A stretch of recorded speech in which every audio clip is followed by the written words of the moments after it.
Hello my dear students, ये आपका अपना YouTube channel applied physics classes.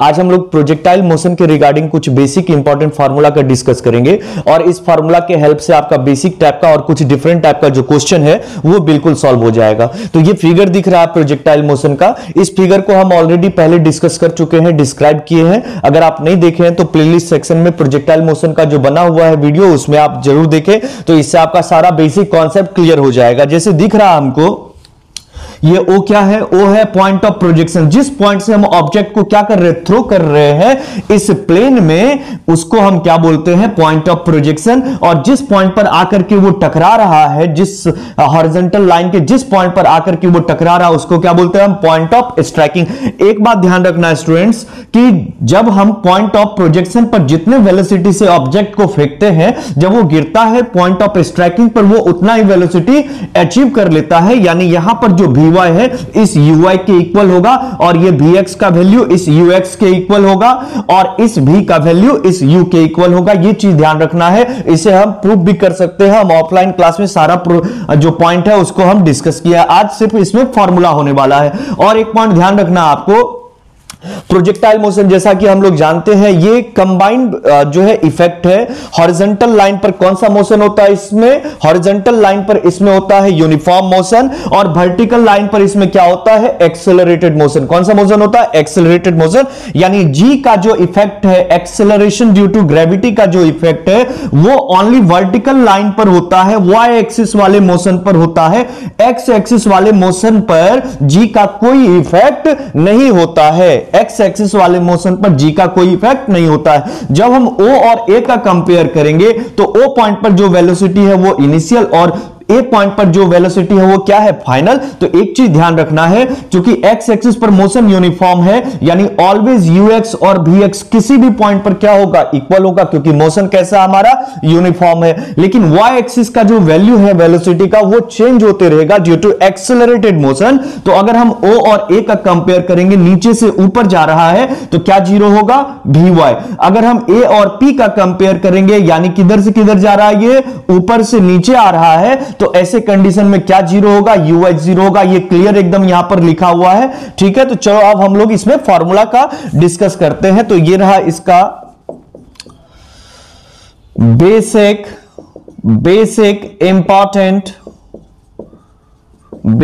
Important formulas. Basic important formulas का अगर हम इसमें बात करें तो जैसे आप पहला नंबर का फॉर्मूला, जैसे O पॉइंट से ऑब्जेक्ट को फेंक रहे हैं और A पॉइंट पर ये पहुंच रहा है, तो यहां से पॉइंट ऑफ प्रोजेक्शन से ये जो ग्रेटेस्ट पॉइंट है हमारा, वहां तक पहुंचने में जो टाइम लगता है उसको हम बोलते हैं टाइम ऑफ एसेंट, और इसको हम TA से डिनोट करते हैं। और TA का फॉर्मूला क्या होता है डियर स्टूडेंट्स? TA का फॉर्मूला होता है U sin theta upon G। TA is equal to what? That is U sin theta upon G। U sin theta upon G। दूसरा जो इसमें हम पॉइंट देखेंगे, सुनो, कहां से हम देख रहे हैं ऑब्जेक्ट को? O पॉइंट से फेंक रहे थे, A पॉइंट पर आ रहा था, ओके। अब A पॉइंट से ये जो P पॉइंट पर, यानी ग्रेटेस्ट पॉइंट से जो स्ट्राइकिंग पॉइंट तक पहुंचेगा, इसमें भी तो कुछ टाइम लगेगा, और इसमें जो टाइम लगता है उसको हम बोलते हैं टाइम ऑफ डिसेंट, TD कहते हैं। क्या कहते हैं उसको? Time of decent. हिंदी में TA को आरोहण काल कहा जाता है और TD को अवरोहण काल कहा जाता है। और टाइम ऑफ डिसेंट का अगर हम फॉर्मूला का बात करें डियर स्टूडेंट्स, तो ये भी वही फॉर्मूला होता है U sin theta upon G। U sin हो गया, G हो गया, ठीक है। ये टाइम ऑफ डिसेंट, यानी बच्चों हम देख रहे हैं जो टाइम ऑफ एसेंट का वैल्यू है वही टाइम ऑफ किसका वैल्यू होगा? डिसेंट का। दोनों वैल्यू आपस में क्या होंगे? इक्वल होंगे। अगर हम थर्ड नंबर का फॉर्मूला का बात करेंगे, थर्ड नंबर का फॉर्मूला, तो पॉइंट ऑफ प्रोजेक्शन से स्ट्राइकिंग पॉइंट तक पहुंचने में जो टाइम लगेगा उसको हम बोलते हैं टाइम ऑफ फ्लाइट। और टाइम ऑफ फ्लाइट के लिए आपको दिख रहा है, दोनों फॉर्मूला को, दोनों वैल्यू को हम ऐड कर देंगे, यानी TA में TD को जोड़ देंगे, तो टोटल टाइम ऑफ फ्लाइट हमारा आ जाएगा। यानी टोटल टाइम ऑफ फ्लाइट का अगर हम बात करें तो बच्चों U sin theta 2U sin theta upon G, दोनों को ऐड कर देना, हमको दोनों फार्मूला को ऐड कर देना है, TA और TD को ऐड कर देना है।